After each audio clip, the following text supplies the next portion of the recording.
back. What is up, Need for Speed Racers? It is I, your wheelman, Alex Cornnut. I'm here today with a special video. We're going to start doing these once a week. My buddy DaBuster, go check him out. I'm going to link his channel down below. He is starting his own series that he's doing week to week, kind of similar to the Copium series, but he's got his own twist on it. It is drifting and racing, two separate cars. I'm not exactly sure how he's going to work it all out because I don't have the details yet, but I know the cars, and so I want to make sure that I have the best builds in the game for you guys so you can compete at the highest level. My partner in crime, Neil Kappa, is back in the game with me. He helped me set up the Giulia and also the Drift Miata that I've got them both here for you. So you guys know with confidence we've got the builds. Then it just comes down to a skill issue on how fast we can go and how many points we can score. Let's dig into it. At the end of the video, I'm going to have a link that you can click on, and that is going to be DaBuster's video explaining all the rules, the details, how to get involved. It is for everybody. It's going to be a lot of fun, and I want everybody watching this video to participate because it's an awesome way to get plugged into his community and just hang out. All right, let's go. All right, we're going to start off with the Alfa Romeo Giulia, and like all things Need for Speed Unbound, we're totally glitched out in a part of the wall right now that I've never seen before, so this is just premium Unbound things. Oh, it's going to stay like this. Okay, neat. So the engine that you guys are using in this build is the first engine over. It is the 2.9 liter V6, the Sport Bronze engine, 505 brake horsepower when we start. Let me just see if I can switch cars or something. No, it's gonna do this with all of them. Okay, flawless game, flawless victory. This is the part of the show where I might even do a retake, but with how scuffed Unbound is, we're just gonna let it ride. Oh my god. Alright, for the parts, you guys, there's two builds you can do on this one. This is more of a short track race this week, so I think that the screw supercharger is the way to go, but I'm going to show you both just in case you guys want to run a little bit different. For the first build, you're going to run Sport Bronze Induction, you're going to run Sport Bronze ECU, you're going to run Super Gold Fuel System, Sport Bronze Exhaust, and the Elite Platinum Screw Supercharger. And then you'll mate all of that up with the Sport Bronze Nitrous. Elite Platinum Road Suspension, Silver Pro Brakes, and Elite Platinum Grip Tires. We grip it and we rip it. You guys know that.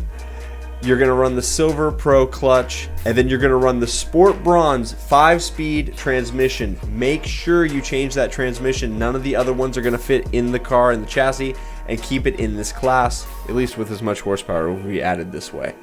And then Elite Platinum Differential. That's what I like. You guys can run as little as the Silver Pro if you want to save a little bit of money, but either way, it's all good. I always run the Elite Platinum one when I'm tuning. And then auxiliary, as always for racing for me, it's going to be Nitrous Drift and Nitrous Grip, so that way we can get those micro drifts and get going fast there. Now, that's the first build that's going to give you a top speed of 172. With Redline Tech, it'll do about 175, 631 for your horsepower, and 548 for your torque. Now, the other opportunity or the other build that you can go with, which is one of the originals that I had on this car that I think personally I'm going to run this week, you run the single turbo and then put your exhaust up to the Silver Pro. That keeps it in the class. That gives you 670 horsepower and 544 foot-pounds of torque. So you're bumping up your horsepower a little bit, and we're keeping the torque very similar. I think either version of this build is going to be good. The screw is going to be a little better on the launch and out of the corners. You have that torque immediately, but the turbo is going to be better on the big end. So depending on your driving style and how you do things, either one of those will work. For the handling settings for this one, guys, it's 65% grip if you're doing the supercharger. If you want to run the turbo, you can do 70% grip and then turn the downforce all the way high. But if you're running the super, you need to have handling set at 65% grip, steering sensitivity, that's personal preference for you guys, and then downforce is one click to the left of all the way high. Traction control is off, and drift entry is brake tap. So if you're running turbo, you can go 70% grip, full downforce. If you're running super, it's 65% grip, one click from all the way high on downforce, and that gets you where you want to be. Both builds are comparable. It just really depends on personal preference. I would encourage you guys to try both of them this week. See what you think. Let me show you the little Mazda Miata that we're going to be drifting this week. The Mazda Miata. Drift setup. I've got as much torque crammed in this thing as I can possibly get for you guys. It still feels like it's lacking a little bit, but at the end of the day, I don't see a way to get more horsepower out of it. So I think it's going to be the most comparable way to go about it. The engine that we're using in this setup is the second engine over. It is the 2.4 liter inline 6, 151 brake horsepower when we start. Now, out of the 4 engine options available, you'll see that that one has about 5 more horsepower, but we're losing about 43 pounds of torque. That one has more horsepower, but we're losing 80 pounds of torque, and that one we're losing almost 100. So at the end of the day, that second engine over definitely gives you the most bang for your buck, and torque is what we're chasing. It helps you break those back wheels loose while you're sliding around those corners.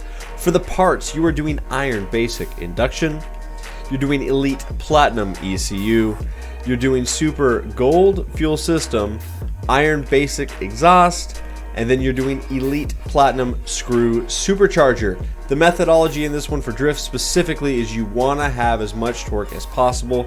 The screw and the roots both do that for us, but in this case the screw actually has less PI points, so we're able to keep it in the class a little easier, and so thus going to be our choice for sure. And actually the screw's a little bit better than the roots, but it's marginal. That all being said, we are running sport bronze nitrous. For the chassis, because we're trying to cram as much horsepower into it in the A+ class as possible, we are running Elite Platinum off-road suspension. If you're balling on a budget, you guys can do the Silver Pro off-road suspension, but that's the minimum. The bronze doesn't work because you don't have as much of the handling slider, so it takes it out of the class. Thus, you need to be at least Pro or above to make it all fit. We're doing Pro Silver brakes, and then you are going to run the lowest tier of drift tires possible, which is the Sport Bronze drift tires. It has no problem kicking the car out sideways, but as we tier up, we take it out of the class, and we really, in A+ class, are struggling with horsepower and torque, and so running the lowest tier gives us the most horsepower and torque, and that's a decent trade-off in this case. We are running Iron Basic Clutch. And then out of the transmissions, there's 2 options you can go with. The 4-speed and the 5-speed both take it out of the class, but the 6 and the 7 keep it in the class. The 7-speed works because you'll see that it's A268, but the handling slider, like if you're going to drift, there's only like 2 places it can be, which is 80% and 75%. I'm about to show you why the 6-speed is better. Give me 1 second to get to the handling. And then I'm running an Elite Platinum differential. You definitely want to have that so you have the most handling slider to slide it all the way to drift, because there's a lot of preference there. Some people don't like to have it all the way tuned out to drift. They might like 60%, 65, 70, whatever. So with this setup, there are a couple places you can do. Now for drifting, I have nitrous drift and nitrous grip for the auxiliaries, but honestly, you might do nitrous drift. Personal preference on that. Really, that second one is kind of like a throwaway, maybe near miss if you're going to slide around some cars or something like that. But honestly, just as long as you've got your auxiliary for nitrous drift, you're in good shape. Now, the handling slider, like I was talking about, with this setup, if you run the downforce all the way low, which is another thing you want to do for your drift cars, it allows them to be very smooth with their transition changes, and it just seems to be a better handling characteristic, at least from my standpoint. That's how I feel about it.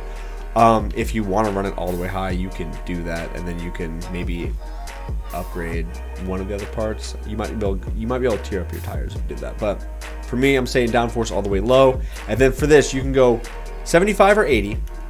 70 doesn't work, but then you can get to 65, 60, or 55. So you've got a few different places where you can put that slider. 70 is the only spot that it doesn't work, but everywhere else will work and stay at 269. So that way, depending on how drifty you like the car, you can still adjust that slider per personal preference and keep it in the class and keep the build the same. So that's pretty good overall. The 7-speed doesn't do that. The 7-speed's only got these 2 clicks and that's it. So that's why I recommend the 6-speed in this case. Everything else, downforce all the way low, steer sensitivity, that's personal preference as always. Traction control is off, and then I run drift entry as brake tap. Guys, that is the setup for the Alfa Romeo Giulia and the Mazda Miata.